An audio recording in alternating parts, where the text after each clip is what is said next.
Bismillahirrahmanirrahim. Assalamu alaykum, hürmetli görürmenler. İstiqlal kündülük haberlerini görüşüngana kızgın karşılamız. Men Erşidin Ediqot. Tövende vatanımız Şarkı Türkistan ve dünya gün tertibiga alaqadar muhim haberlerini huzurunla sunumuz. Qani diqqatinglar ekranımızda bolsun. Ürümçi katliamının 16 yıllığı türlük usulları bilan xatirlandi.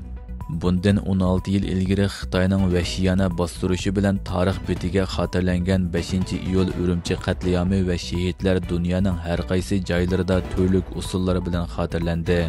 Bunun cümlesinden 5-iyul İstanbul'daki Xitoy Bosh konsulxonasi oldida namoyish ve axborot e'lon qilish yig'ilishi o'tkazildi. Xalqaro Sharqiy Turkiston tashkilotlari birligining tashkillashi bilan o'tkazilgan mazkur namoyishda Xitoyning irqiy qirg'inchilik jinoyatiga, ishg'oliyatiga qarshi turlik shuarlar to'landi. Türkistan bizimdir, bizim kalacak. Türkistan bizimdir, bizim kalacak. Aldı bilan Xalqaro Sharqiy Turkiston tashkilotlar birligining bosh kotibi Abdurashid Amin Hoji bayonot o'qib o'tdi. Bayonotda 5-iyul Ürümçi qirg'inchiligining o't piltisi bo'lgan 26-iyun Shaoguan qonliq vaqasi, Ürümçi qirg'inchiligi jarayonidagi Xitoyning qonliq qirg'inchiligi eslab o'tildi. Orqadan Xitoyning 5-iyul Ürümçi qirg'inchiligidan keyin terror siyosatini texmo kuchaytirib, Sharqiy Turkistonda sistemalik irqiy qirg'inchilik yurgizishga boshlaganligi, bu jinoyatning bir turkum davlatlar va xalqaro tashkilotlar tomonidan muayyanlashtirilganligi, Xitoyning bu jinoyatini to'sish butun dunyoning navbatdagi jiddiy majburiyati ekanligi ta'kidlandi.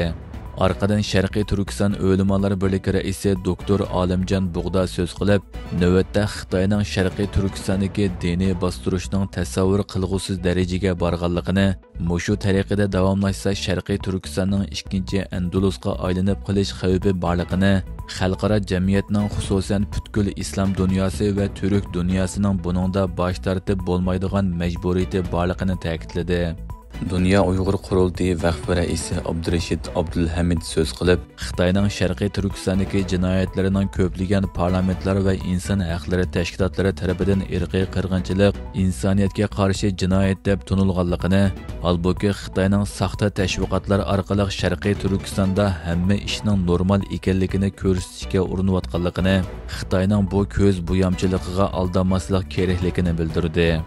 Arqadan Türkiye Hür Dava Partiyasining İstanbul sho'basi muavin raisi Sayfettin Güler so'z qilib, o'zlarining har vaqt Sharqiy Turkiston xalqining yanida ekanligini ta'kidladi. Namoyish ustoz Muhammad Ömer Qarahojimning boshchiligida Xitoyning halokati, Sharqiy Turkistonning mustaqilligi va shehidlarning ruhiga atab qilingan duo bilan oxirlashdi. Ey Allah, Ürümçi qirg'inchiligida qonlarini aqitgan aşu şehitlerninki makamını üstün kısıla. Amin. Ya Allah ve onundan başka barında, ilişkuda, oğulcu qirg'inchiligida özünün dini üçün, vatani üçün, halkı üçün şehit olan qarindoshlarımızın makamını üstün kısıla. Ondan başqa dünyanın hər qaysi joylaridagi Sharqiy Turkiston xalqi 5-iyul Ürümçi qatliamining 16 yilligini namoyish, yig'ilish, xatmi Qur'on va ijtimoiy taratquv yozmalari qatorliq turlik usullar bilan xotirladi. Dalay Lamaning varislik masalasi Xitoyni qattiq bearam qilmoqda.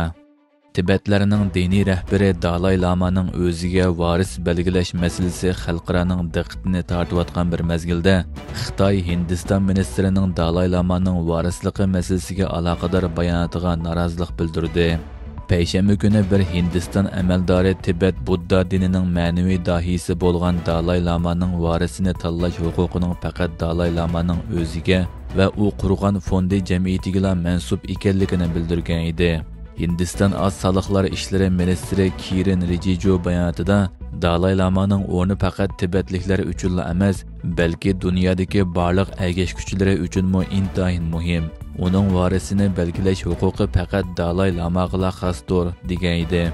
Buningdan bearam bo'lgan Xitoy Hindistonni o'zining ichki ishlariga aralashishdan saqlanishi kerakligini da'vo qilib, masalaga munosabatlik jarayonni kontrol qilish huquqining o'zida ekanligi, bu xil aralashishlarning ikki taraf munosabatiga ziyon yetkazishi mumkinligi Hindistonlik ministrining Dalay Lamaning varisligi masalasiga aloqador bayonotiga kuchli norozilik bildirganligi haqida jar soldi. Xitoy Tashqi ishlar ministrligi juma kundagi bayonotida Xitoy Hindistonning Tibet masalasidan foydalanib ichki ishlarimizga aralashishini to'xtatishini va munosabatlarning taraqqiyotiga ta'sir yetkazishdan saqlanishini umid qiladi dedi. Dalay Lamaning varislik masalasi azaldanla intayin sezgur bir masala bo'lib kelmoqda.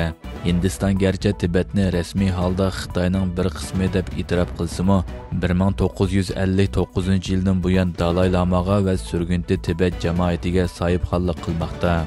Bu ahvol ikki davlat o'rtasida pat-pat diplomatik jiddiychiliklarga sabab bo'lib kelmoqda. Zelenskiy Trump bilan kelishganligini bildirdi. Zelenskiy Trump bilan o'tkazilgan telefon suhbatida uchqu va buningga munosabatli texnologiya hamda mudofaa sanoatida hamkorlashish qatorliq masalalarni muzokara qilganligini bildirdi.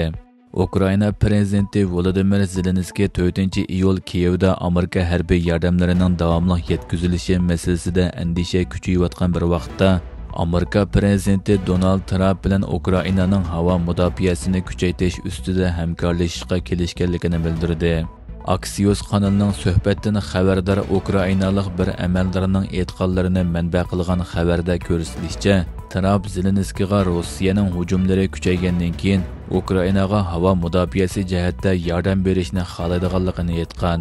Suhbat taxminan 40 minut davomlashgan.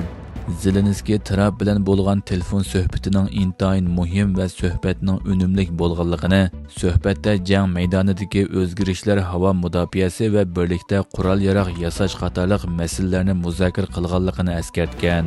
Zelenskiy suhbatda birlikda qurol-yarog' yasash, mudofaa sanoatida hamkorlik o'rnatish, bo'libmi uchqu va munosabatli texnologiyalar masalasini muzokara qilganligini eskartib, biz Amerika bilan bevosita turlarga tayyor.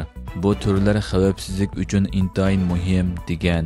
Trump Zelenskiy suhbati Trumpning Rossiya prezidenti Vladimir Putin bilan o'tkazgan urushni oxirlashtirish masalasida hech qanday ilgirlash hosil bo'lmaganligidan umidsizlanganligini tilga olgan telefon suhbatidan bir kun keyin amalga oshgan. Hurmatli ko'ruvchilar, bugungi xabarimiz mushu yerda oyoqlashdi. Ko'rganingizga rahmat. Ertadagi programmada ko'rishguncha omon bo'lgaysizlar. Allohga omonat.